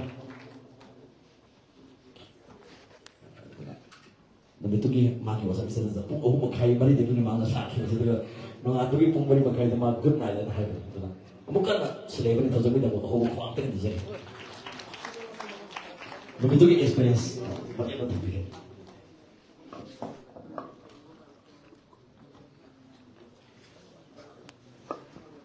ꯑꯩꯁꯦ ꯁꯣꯔꯤ ꯗꯥꯏꯁꯇ ꯂꯦꯡꯁꯤꯟꯕꯤꯔꯤꯕ ꯑꯃꯗꯤ ꯃꯥꯡꯗ ꯂꯦꯡꯁꯤꯟꯕꯤꯔꯤꯕ ꯄꯨꯝꯅꯃꯛ ꯏꯀꯣꯛꯅꯅ ꯏꯀꯥꯏ ꯈꯨꯝꯅꯕ ꯑꯩꯁꯦ ꯋꯥ ꯄꯥꯛꯅ ꯉꯥꯡꯗꯕꯅꯦ ꯑꯩꯈꯣꯏ ꯁꯥꯔ ꯀꯤꯔꯟꯅ ꯉꯥꯡꯍꯜꯂꯦ ꯉꯁꯤꯗꯤ ꯌꯥꯝ ꯅꯨꯡꯉꯥꯏꯕ ꯀꯩ ꯍꯥꯏꯅꯤ ꯑꯦꯜꯕꯝꯁꯦ ꯑꯩ ꯌꯥꯝꯅ ꯇꯧꯗ꯭ꯔꯤ ꯍꯥꯏꯇꯥꯔꯦ ꯑꯗ ꯂꯥꯏꯕꯛ ꯐꯕꯗꯤ ꯑꯩꯈꯣꯏ ꯗꯃꯦꯟꯁꯦ ꯌꯥꯝ ꯅꯨꯡꯁꯤꯕ ꯏꯅꯥꯎꯅꯦ ꯁꯤꯂꯣꯡꯗ ꯑꯩꯒ ꯃꯥꯒ ꯐꯥꯔꯁ ꯇꯥꯏꯝ ꯊꯦꯡꯅꯕꯅꯤ ꯃꯥꯁꯦ ꯈꯪꯗꯦ ꯃꯥꯁꯦ ꯌꯥꯝ ꯍꯩꯌꯦ ꯗꯥꯁꯨꯝ ꯀꯦꯃꯦꯔꯥ ꯑꯦꯛꯁꯦꯁ ꯑꯣꯏꯅ ꯂꯥꯛꯈꯤꯕꯅꯤ ꯑꯗꯨꯒ ꯑꯩ ꯐꯥꯔꯁ ꯊꯦꯡꯅꯈꯤꯕꯅꯤ ꯑꯥꯗ ꯊꯦꯡꯅꯔꯒ ꯑꯗꯨꯝ ꯀꯩ ꯍꯥꯏꯅꯤ ꯏꯆꯤꯟ ꯏꯅꯥꯎꯒꯤ ꯅꯨꯡꯁꯤꯕ ꯃꯔꯤ ꯊꯝꯈ꯭ꯔꯦ ꯑꯗꯣ ꯊꯣꯛꯂꯛꯑꯒ ꯃꯥꯁꯦ ꯁꯨꯃꯥꯏꯅ ꯇꯧꯔꯛꯀꯅꯤꯒꯁꯦ ꯈꯜꯂꯨꯗꯦ ꯃꯥꯒꯤ ꯑꯦꯜꯕꯝ ꯑꯍꯥꯟꯕꯗꯒꯗꯤ ꯑꯩ ꯀꯨꯝꯕ ꯈꯣꯠꯄ ꯀꯩꯝ ꯂꯩꯇꯦ ꯇꯧꯕꯗꯕꯨ ꯇꯦꯟꯈ꯭ꯔꯕ ꯃꯇꯝ ꯈꯔꯁꯤꯗ ꯍꯥꯏꯇꯥꯔꯦ ꯒꯣꯋꯥꯗꯤ ꯏꯁꯩ ꯑꯅꯤ ꯑꯃ ꯑꯩꯉꯣꯟꯗ ꯄꯤꯕꯤ ꯌꯥꯝ ꯐꯖꯅ ꯅꯝꯃꯦ ꯑꯗꯨꯒ ꯉꯁꯤꯁꯤꯒ ꯑꯃ ꯀꯔꯤ ꯑꯩꯈꯣꯏ ꯗꯥꯁꯛꯇꯤ ꯁꯦꯟꯁꯨ ꯂꯥꯛꯈꯤꯒꯨꯝ ꯎꯏ ꯃꯇꯝ ꯑꯃꯗ ꯌꯥꯝꯅ ꯍꯤꯠ ꯆꯠꯈꯤꯕ ꯏꯁꯩ ꯀꯣꯔꯤꯌꯟ ꯒꯔꯜ ꯑꯗꯨꯗꯨꯒ ꯑꯗꯨ ꯗꯃꯦꯜꯒꯤ ꯏꯁꯩꯁꯤꯡꯁꯦ ꯑꯩꯉꯣꯟꯗ ꯄꯤꯔꯛꯄꯁꯦ ꯑꯩꯅ ꯁꯨꯝ ꯈꯟꯖꯕꯗ ꯈꯤꯇꯪ ꯇꯣꯉꯥꯟꯕ ꯍꯥꯏꯒꯗ꯭ꯔꯥ ꯑꯩꯉꯣꯟꯗ ꯌꯥꯝꯅ ꯅꯨꯡꯉꯥꯏꯖꯕ ꯍꯥꯏꯇꯥꯔꯦ ꯑꯩꯅ ꯇꯧꯈꯤꯗꯕ ꯃꯑꯣꯡ ꯀꯌꯥ ꯑꯃ ꯇꯧꯍꯟꯕꯒꯤ ꯃꯑꯣꯡꯈꯛ ꯂꯩꯕ ꯃꯥꯅ ꯄꯤꯔꯛꯄꯁꯦ ꯑꯗꯨꯗꯨꯅ ꯃꯇꯨꯡ ꯇꯥꯔꯛꯄꯗ ꯗꯃꯦꯟꯁꯦ ꯑꯦꯜꯕꯝ ꯄꯥꯛꯅ ꯇꯧꯔꯝꯗꯕ ꯑꯩꯁꯦ ꯃꯈꯥ ꯇꯥꯅ ꯑꯗꯨꯝ ꯇꯧꯔꯣ ꯍꯥꯏꯗꯅ ꯃꯥꯅ ꯕꯣꯔ ꯄꯤꯕꯤꯕꯒ ꯆꯞ ꯃꯥꯟꯅꯩ ꯍꯥꯏꯇꯥꯔꯦ ꯗꯃꯦꯟꯒꯤꯗꯃꯛꯇ ꯑꯍꯧꯕ ꯈꯨꯕꯥꯝꯗꯨ ꯈꯨꯕꯤꯌꯨ ꯏꯁꯩꯁꯦ ꯑꯗꯨꯒ ꯌꯥꯝꯅ ꯅꯨꯡꯉꯥꯏꯕ ꯑꯃꯅ ꯑꯩꯈꯣꯏ ꯇꯤꯝꯁꯤꯒꯤ ꯌꯥꯝꯅ ꯅꯨꯡꯉꯥꯏꯕ ꯑꯃꯅ ꯑꯩꯈꯣꯏ ꯑꯍꯤꯡꯒꯤ ꯄꯨꯡ ꯑꯩ ꯅꯨꯃꯤꯠꯁꯦ ꯁꯨꯇꯤꯡ ꯆꯠꯂꯨꯔꯦ ꯃꯌꯥꯝꯁꯨ ꯂꯣꯏꯅꯃꯛ ꯊꯕꯛ ꯂꯩꯅꯕꯤꯔꯝꯕ ꯉꯥꯛꯇ ꯑꯣꯏꯔꯝꯒꯗꯣꯏꯅꯤ ꯑꯍꯤꯡꯒꯤ ꯅꯨꯡꯗꯥꯡꯒꯤ ꯄꯨꯡ 11:30 12 ꯇꯥꯔꯛꯄꯁꯤꯗ ꯑꯩꯁꯦ ꯌꯨꯝ ꯌꯧꯔꯦ ꯄꯨꯡ 2 ꯇꯥꯔꯛꯄ ꯇꯦꯟꯁꯟ ꯂꯩꯔꯦ ꯍꯌꯦꯡ ꯊꯕꯛ ꯂꯩ ꯍꯥꯏꯔꯗꯤ ꯇꯨꯝꯕ ꯌꯥꯗꯕꯒꯤ ꯇꯦꯟꯁꯟ ꯑꯃꯈꯛ ꯂꯩꯔꯦꯕ ꯍꯌꯦꯡ ꯁꯣꯏꯒꯗ꯭ꯔꯥꯅ ꯃꯔꯝꯗꯤ ꯇꯤꯝ ꯋꯥꯡꯅꯤꯅ ꯗꯥꯁꯨꯝ ꯑꯩꯈꯣꯏꯒꯤ ꯁꯣꯏꯒꯗ꯭ꯔꯥ ꯑꯩ ꯑꯃ ꯇꯨꯝꯊꯣꯛꯈꯤ ꯇꯥꯔꯒꯗꯤ ꯃꯣꯏꯅ ꯉꯟꯅ ꯆꯠꯂꯝꯃꯒꯁꯨ ꯑꯝꯇ ꯀꯥꯟꯅꯔꯣꯏꯗꯣꯏꯅꯦꯕ ꯑꯩꯅ ꯃꯥꯡꯍꯟꯗꯣꯏꯅꯦꯕ ꯑꯗ ꯑꯩꯁꯦ tumba yadre pung ani tar paise group da adu yore ada yore tawkhatnare ba moise adai tum jai no pung mari dagi thwe chatle pung tariat swai dai na me lechin nang aroi dra na adugi mi pai ba sigi har team sigi kudimak se ai yam thagat ninge hai tare pung tariat tagi horaga name pung chama thoi makhai baro tam dai chak sare loi dong man jalak ba hai tare isai je ai di aina isai je thadat la jira sine khoi chanupi chingmi ningol amoina khoi jajo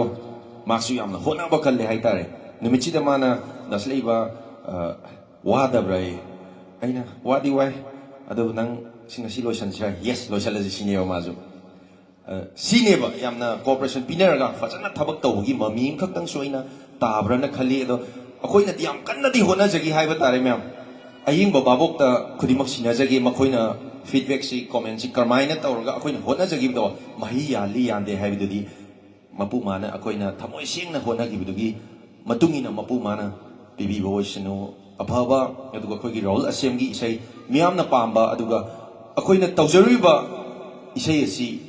ꯇꯤꯝꯁꯤꯒꯤ ꯑꯣꯏꯅ ꯃꯤꯌꯥꯝꯅ ꯄꯥꯝꯕ ꯏꯁꯩ music video ꯑꯃ ꯑꯣꯏꯕ ꯑꯣꯏꯔꯁꯅꯨ ꯑꯃꯗꯤ ꯑꯩꯈꯣꯏ ꯄꯨꯟꯅ ꯑꯃꯨꯛꯇꯪ ꯊꯧꯅꯤꯖꯒꯦ ꯑꯩꯅ ꯃꯍꯨꯠ ꯁꯤꯟꯖꯔꯒ ꯍꯥꯏꯕꯁꯦ ꯊꯝꯖꯒꯦ thank you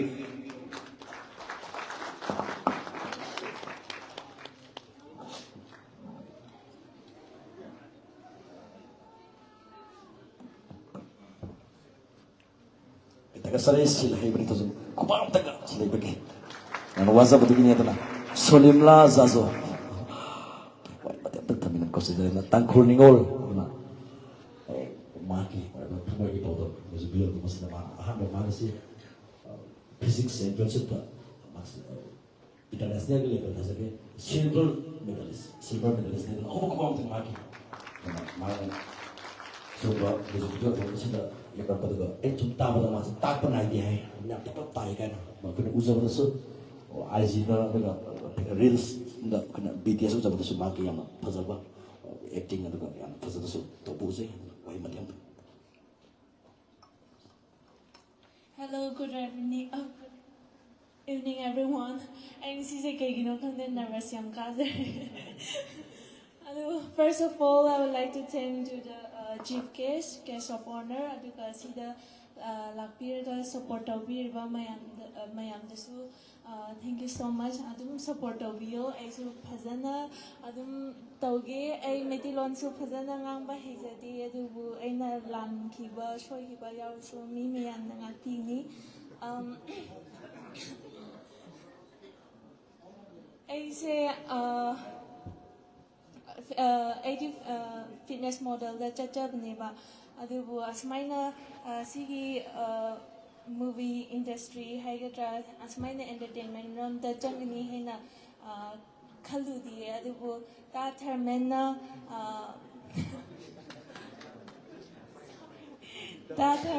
aduga producer khoina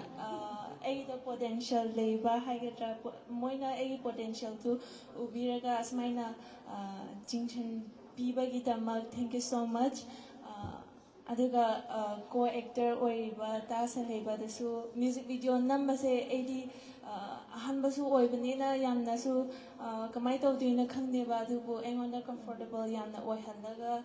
adum akoi team loinamakna support tawbiraga makeup artist aduga designer mayamna adum changdana support tawbiraga pactaga kamai haini adum wahida mentally support tawbiraga aduga pack dancer koina su kaina phazan tawbi hi loinamakna phazana haiba hate. I'm really sorry. Thank you so much. Adum mayamna support tawbiyo mathangda su ai phazana tawjagi aduga maitilon su hanna hijaba oirge. Thank you.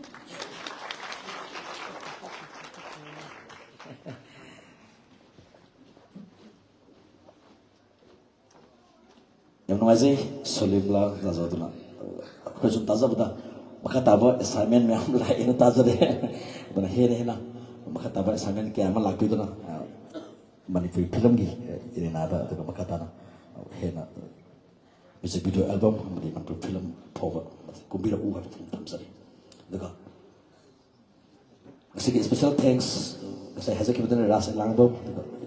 Candy Kuman singer zone langbom. SK Mangang yang Sakti Sen, Kabira Sungkam,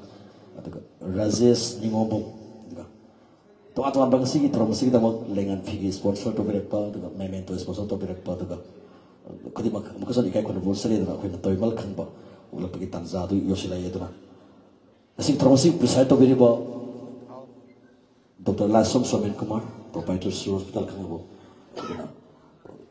Dr. Gisim pun nak habis ada semua. Tuan-tuan bang. Simon menisulit pada nama. Wahai mati matang tampil pada tu matang tarik pada main actor. Baton fangiduna mangdilensin biriba. Wahai pun mampusu noluk sabaga nana kai pun pucari. Aigi ayah Rahul si aigi satra aja betare. Masih 2019 ꯑꯗꯥꯏꯗꯒꯤ ꯑꯩꯅ ꯁꯦꯝꯖꯔꯛꯄ ꯇꯝꯖꯔꯛꯄ ꯑꯩꯒꯤ ꯁꯥꯇ꯭ꯔꯅꯤ ꯑꯗꯨꯕꯨ ꯉꯁꯤꯒꯤ ꯌꯥꯏꯐꯔꯕ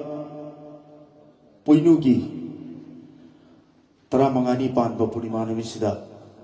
ꯃꯥꯒꯤ ꯑꯥꯗꯤ ꯒꯨꯔꯨ ꯑꯃ ꯑꯣꯏꯅ ꯑꯩꯒꯤ ꯏꯆꯥ Rahul ꯑꯁꯦꯝꯗ ꯄꯣꯏꯅꯨꯒꯤ ꯄꯨꯔꯅꯤꯃꯥꯗꯧꯅ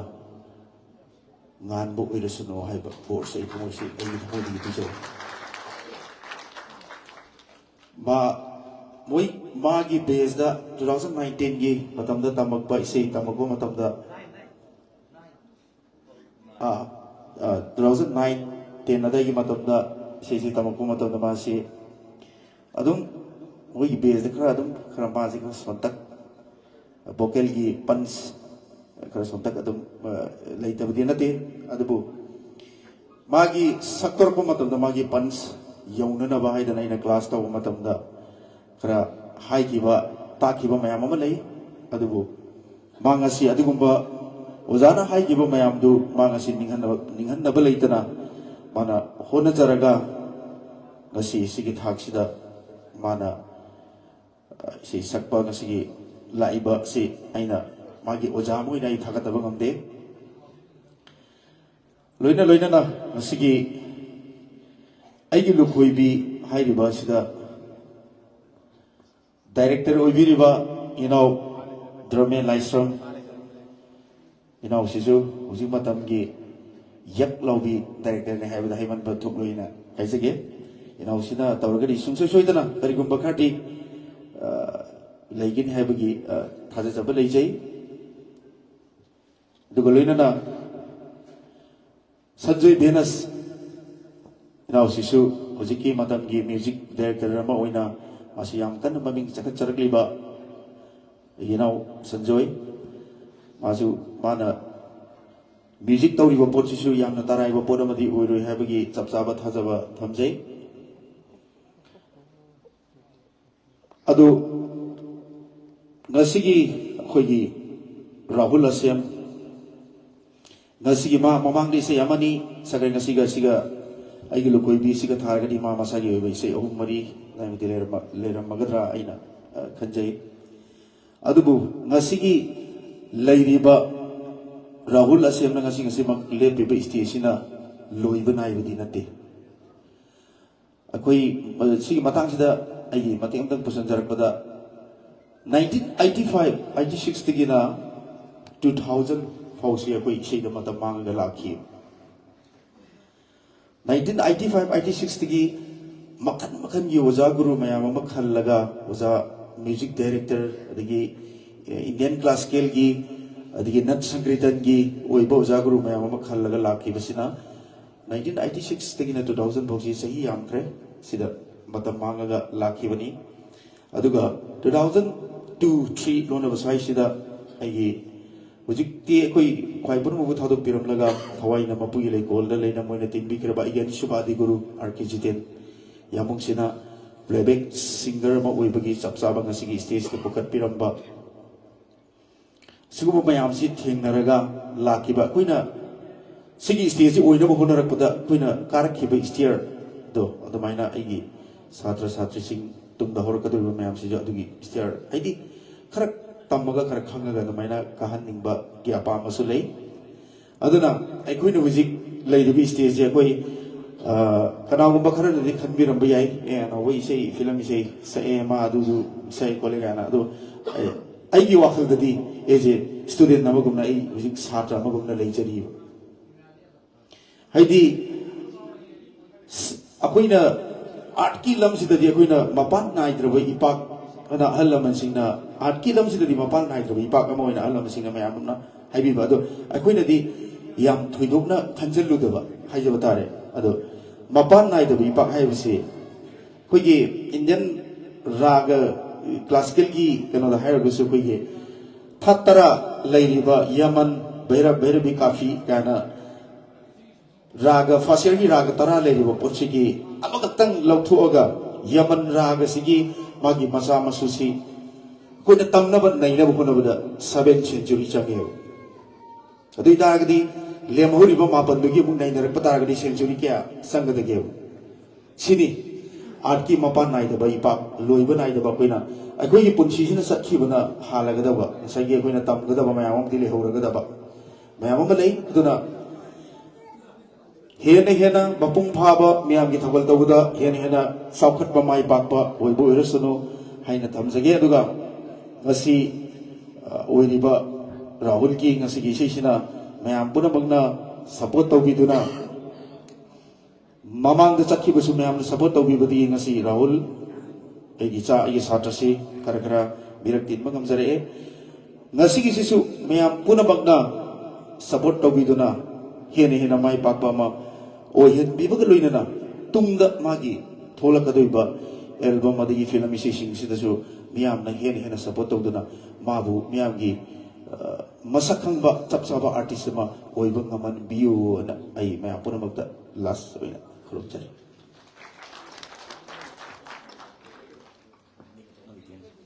okay mai je no pa itu ka matok cik tak thujak pariya na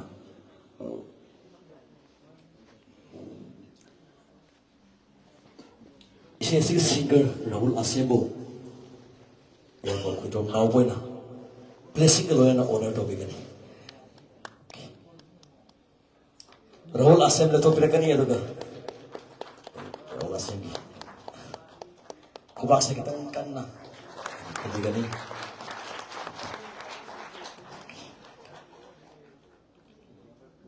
kita kesal itu kan Dr. Lasrom Somen Kumar masih kita masih kembali nabi yang mati tak pak masih kita masih presidential space tapi bagaimana na memento itu di after uang yang itu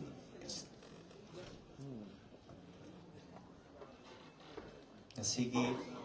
aigi lukhoi di music album release to bagi chief guest में निंजली बात तमो विड्रॉम नाउ बोय शेई जाम दाजरे सी फंगजरे थैंक यू नाउ बगी guest में निंजन बिरंबा सी वो फंगजरे याम बोबिन अदुगा मयाम शेई जिबु सपोर्ट तो बोला पीरीबा मयाम मुसुइना काय खुमनो उचरी आई जो दम आर्टिस्ट भी आम नुसीजब मीने अदुगा आइदी कोई थबो एम वान सुरु रे केनोम तो रे हाय गांदा कोइना सही फजो मेलोडियस सॉन्ग अमन जो नुआइबा एंटरटेन अमन तो ने कोई गांगतंग की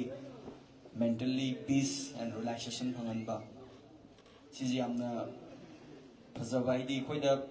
आइदी आर्ट एंड म्यूजिक ना कोइदा मी गांगतंग वारो तो खितंग पोथाबो फंगनबदो अदु तो वन बिनम आर्टिस्ट में आमबु थागचरी अदुगा सिगी एल्बम्स दा artist they horaga the choreography director all the cast and crew side there Sibuina all the best and congratulations and I wish super success of this album aduga time to time ko adum kunisu pangwa am ting pangsage ai jo ngasi je timing jo ai jo kitang ngasi jam chin bai tare ai je gynecologist ni ai ngasi ai hojik lai je angang trom du pu lai ning sai tu yang wa 13 babies delivery da ro men patient yang phei mu yeng la ne adu ai na commitment am pure ni na since I have given the commitment ai la ke na hai ro ne anyhow ai la ka ne na la chebani and thank you for inviting me and all the best everyone once again thank you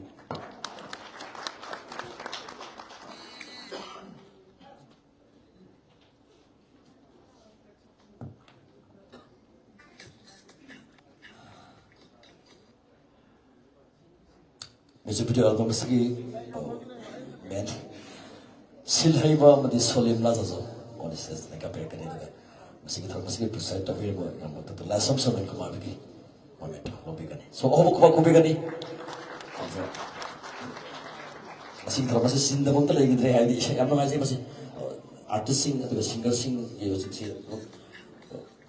sei ga to na ri aduna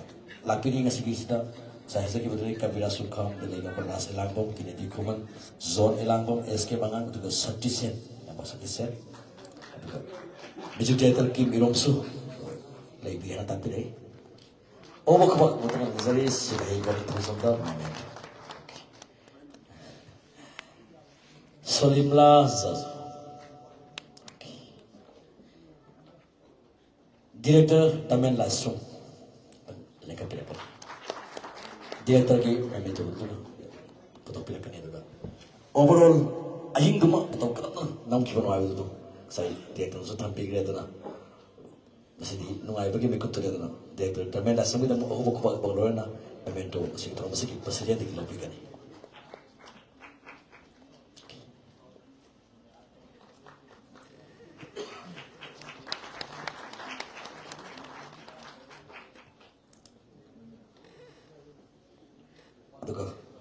Lusa pada dancer sing siapa tang masih kita masih singgas nama tang mata presiden yang siapa ni yang dancer sing mata dengan hanya ke Mahananda Lamngan ba Kapil Sundar Telemba Ngampamai Romeo Punsiba Rohit mata mereka berakan ni Mahananda Lamngan ba Kapil Sundar Telemba Ngampamai Romeo Punsiba amati Rohit. Music video album sigi site dancer sigi yang asa ubo role lagi adana ubo kubang na tara mapigan ni dancer si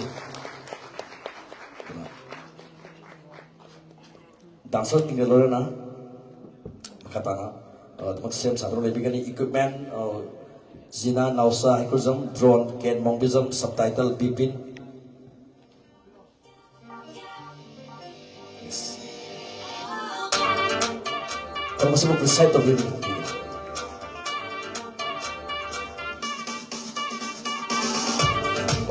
Oh,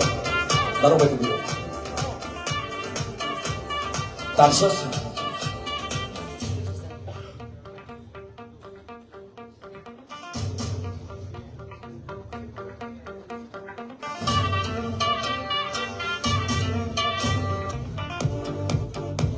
Mereka makata na still photo da babe equipment da Zina Nausa Ikruzam drone da Ken Mongbizam subtitle Bipin. Mana hari bersih itu nanti kita mesti preside tapi benar. Bibi gani juga assistant director dah Suranjoy Nongthomo. Maka tanah terus mesti presiden apa bibi gani presiden.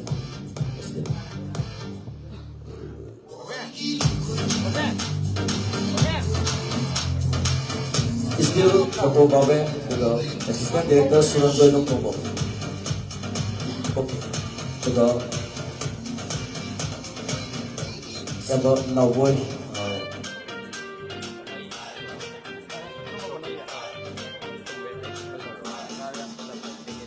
yang Haure bigi juga Lampata.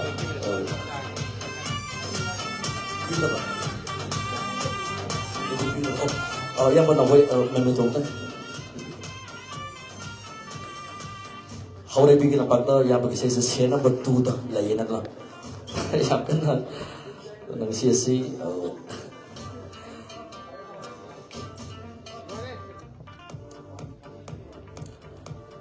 juga luar dia lagi minta sponsor sing si masuk sekitar masih presiden nama kata na jadi kena tu singer sing harus dari laki singer sing yang berhasil lakukan konsentrasi pada stage tak oleh apa yang kita tahu sebagai itu Kennedy Kuman, macam Kennedy Kuman itu juga zone elang tu, Kabira Sukham, dengan SK Manga, dengan Satishen, music director Kim Iro, hasil bising macam seru yang berlaku ibarat juga lagi, tahu Rahul Asembu, support tahu ibarat, motif, Rajesh Ningokno.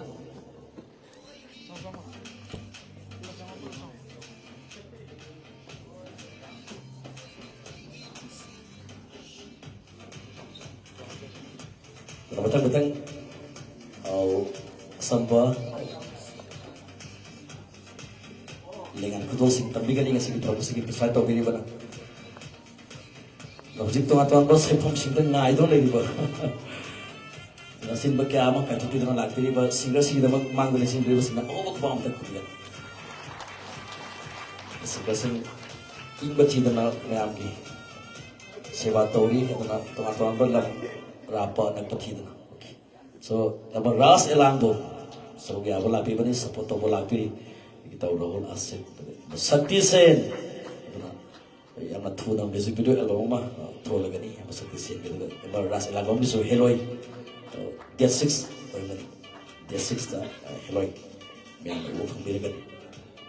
Kini di Kuman Kabila Sukham. Oh hoy. Trending or about market song itu kan SK mga so we have a lot people ni hello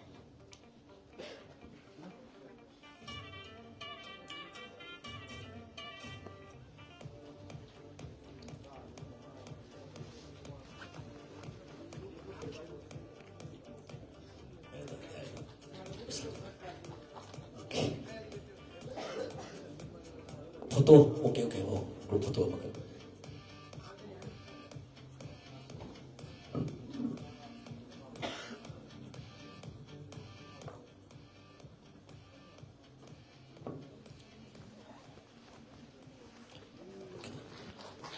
sponsor lengan pi sponsor to birak pa IS nanau sound engineer kangabo to Rishi kangabo mangang jewelry ki proprietor lapira ka di on stage to ka birak ni to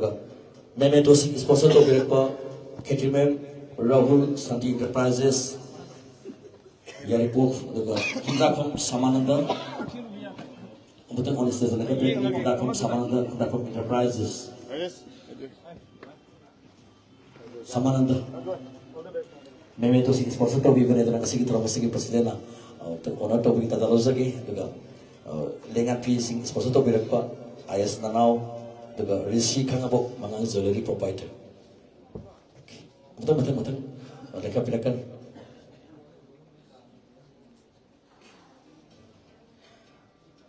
Sanjoy Benas ini saya ini suku kapten Sanjoy Benas sama di lyricist Jini Meksana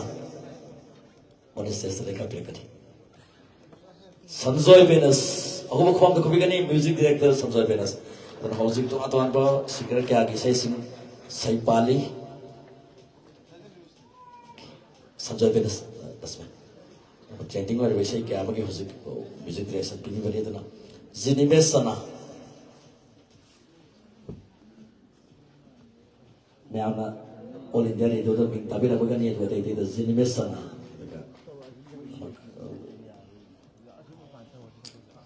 Maka tadi invitation sponsor to birak pa Johnson Moirangsa Kekman. Juga. IFB IKR ki proprietor Dr. Zeni su leka birak. Oh. Leka birak ni on stage to ka masih marakta basic video album sa shooting to ring mata ora pa bola pira man itu ka Rina Moirang Thiam. Rina Moirang Thiam su leka birak ni. Masih presiden itu kan. Basically kita orang thanks kalau na saya sih ni apa yang itu nabi kata lo saki.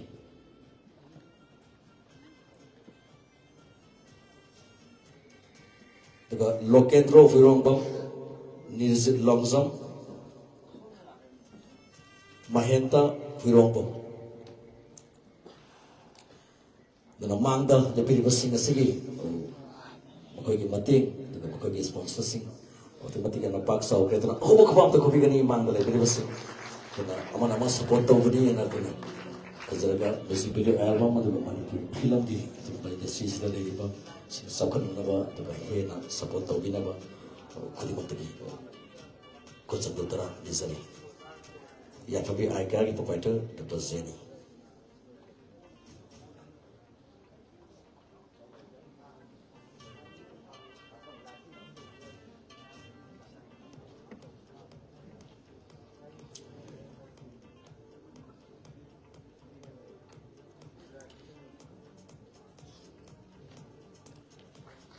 Nagasari,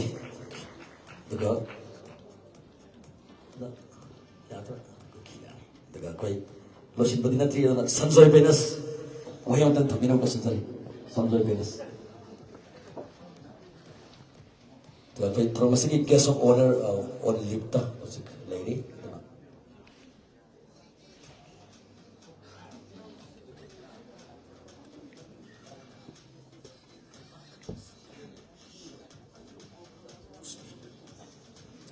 Sanjoy Venus kita mau kuang tengizari. Ancient Viva, my Aponopu, Kokona, Kuramjari. Lukui Haiba, music video, album machine. Akogi, Agi, Yam Lunatinaba, Rahul Hashem, Sigi, album machine, Yam Danasi, Sinagadoni, Ado Mayamna, Pelipin de Dudi, Mayamna Pibiro, Adoga, Mayamna Su support of you. I tau si haraga messenger ge ai kumbiriba album member me ai wangang su ke ade he jade member me abu yamna thagachari adu yam phasana to bi bagi makta si haraga messenger ge Promising guest of honor yamod Laivozo Pratap on stage to the play. Laivozo Pratap Smart Security Service that I was a provider. So all book one that I'm not beginning a single guest of honor. Si Laivozo Pratap guest of honor ki like a back on his test. Volunteers in a guide to be able to sing Zari, the Mikokari Matunda. Music video ever was a great man, the was enough to together. Guess of honor, the book lay a good of beginning. Overcome, guess of honor. Lexin beginning, okay. Zinimexana says, this is William to be never coaxery.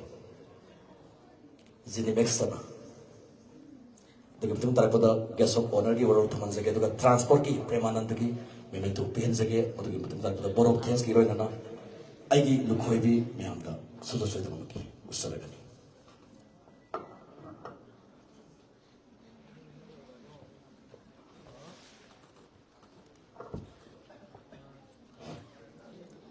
Hanu Makta Nasiki, Daisky, Home Lamp, and she be losing about how to the Kaikon of Surgery album Sigi Agil Koibiki, Classic Cassette crew members in Amadi, Lapi Pai, Puno, Maki, the Kaikon of Cherry. The Ajugashu, one by the day Duga, say lyrics Ijabne Duga, Aju Kashuyam, Nakano, Nasade, Hajade, the Krakra, Pamzaru, Matuin a crack, Adum Tamzari had Tareduga, Shashigi, the man. The men and the Sanjo Benas na Adum Moine am support of Eduga, Marina, Quigimaru, Rahuna Semgi, Mayam Nadum, Mazumayam na Pamnava Zuki, Kanoma, popular singer, Mo, Evenina Magi Juhena, Mayam na Kano Pibuina, Tona Hapiva, Amadi, Koi unknown Hogasariba, Koi Pudimopu, Tona Hapiu, Ishay Didum, Masagi, and Adum, Kano Torgalaja Redo, Equina. Dojariba Krazina Hena, Mapung Habang and Jogazu, Mayamna, Betopio, have a Hizika Lena, Arabian Casona, Kakunazer.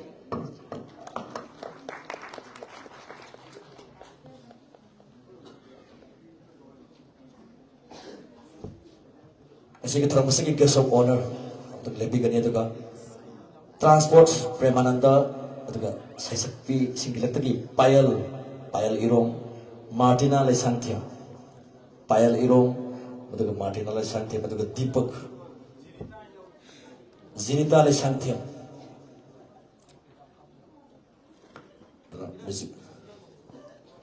Transport Premananda, Transport Premananda. Oh, Quantum is again, Mituki, one day, Mituki, I'm a Christian, I'm going to be keeper, I'm a potopus in Togo, so one day. Transport Premananda. Payal Irong, Martina Lesantia, single mate is member of a captain.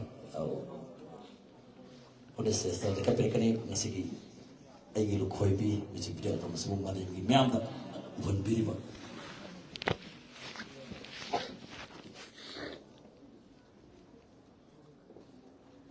Single mate is the oh, come on, of the Aquina. Yemba lag party because Thomasibu Yobo Bidragasu, Lagi Kutanda, Yangan Biriba, thesis gi no Lunando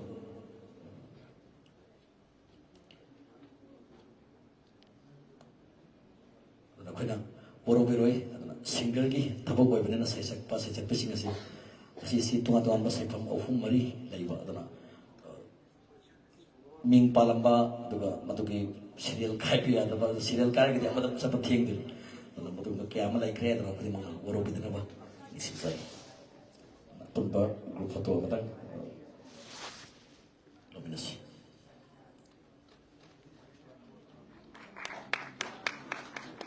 Guest of honor your role to be number Kosinzari, number Laibuzum Pratap, Secretary Smart Security Service Tera Bazar. Motada, I remember Happy Hospital, the same night that a sick of Amzai, Matamsana, Katam, Whiskey, Palama, Sat the other secretary, the Zarba, to be Kankan, the second one, Tamapon, Apigani. Yam no one, Ming Shapaze, I get a quaby, into presence. Utoliba, I get a quaby, Hariba, and Masi, the realistic, the my Pakanikale, doesn't have the realist, Ma'am Ecta one I tell. Although Ma'am must, this deal from the Masana, Pagi, Herozo, area, Pagi, Silaba,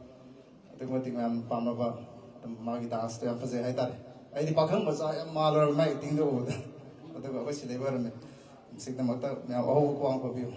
Rena, Mama, Toleba, send a piece of Mazu, young Damaway, I mean, because of the Conjure. Although my acting issue, young Dam, not no I had the same. Why as we say, no why as we say, Manipurse. I did was it you? I want to know why the big tally Manipurse. I do not. Upon last 9 10 Dampada, I know like the tongue of only Hogi. Art quite warm as it say Kala quite warm as it saying in a like that. Last night taking this book. I don't know. Say have a city up in the water as you say tie, no matter as you say tie. I don't know. I look at you had a bit of a say, Napana album or snow. When Rahul, I'm promising my singer money. Aduga Masi, my pocket in Hanasu Kanze, Mena, Mayana so high river can see. Yengi dona like I'm the share the view. Rena, Matung Darpa Hena, Sugumba, into Presensky, Putopa, Productions in my park was no high night in my gated wish with Puno comes.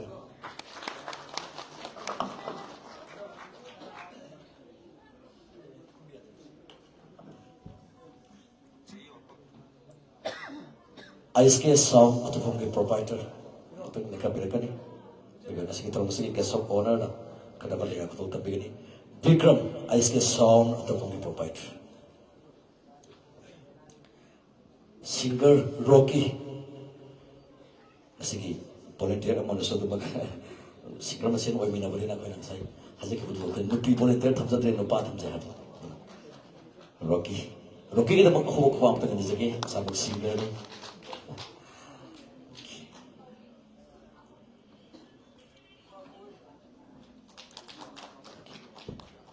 Daga sesekpa Rahul Asema tapera pergi batugina. Kesam corner ada apa? Sesekpa Rahul Asem ki hybrid pergi batugina. Materialize tiap lagi sema daga singer pilot rom lagi sema music ceki kudang dah sema kudol tambigan. Daga batugi batung tarik pada Music video kalau masih nyam tak, yang answer.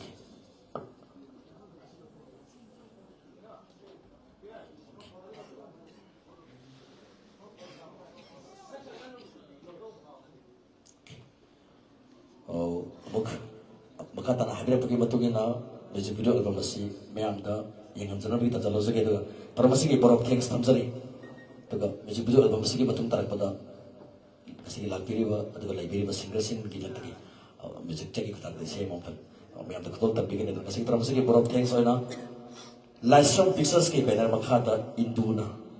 Kutol the Biriba, Ivy Lukoi Vidaga. Says Zinimex Sanagi, the Mumba, Mayekta. Says Musri Paliva, music director, Sansoy Benas. Says Raul Asem, music video album sigi director Tamen Lasram sesbu choreograph to beba Vishnu Danesh dega asing tro masiki dama lakpira ba CPS oina sarug yabira ba to masiki sanar ba singer abu Fidro Nawboy is the singer again artist Akasban Impal tro masiki present to bira ba Dr. Lasram Somen Kumar proprietor hospital khangabo special guest oina sarug yabira ba to masiki sanar ba sesak ba ke Bobby namadi hajuji lakpiri ba guest of honor ya ba patap laimazam Secretary is my Secretary Service aduga asigi sound ISK sound to form aduga lakpiri ba singer to sports shows ko di mag aduga mingoy na among padbang am jatre itaw Rahul Asimbu sibi duna tuan ba form sigi lakpiri ba maki fans aduga maki maruf aduga imana ba kudi mag amuko sona sejalang jare sigi mar tagi ikai kono bo sabu galorena aigi lukhoi bi meamda sinasai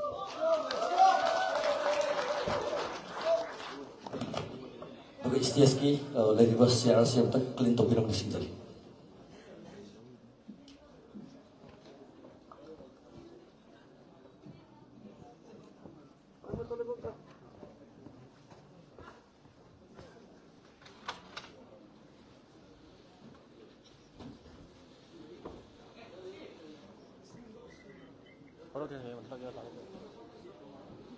Baru tengok dia masalah lagi oh yang apa itu.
Est-ce que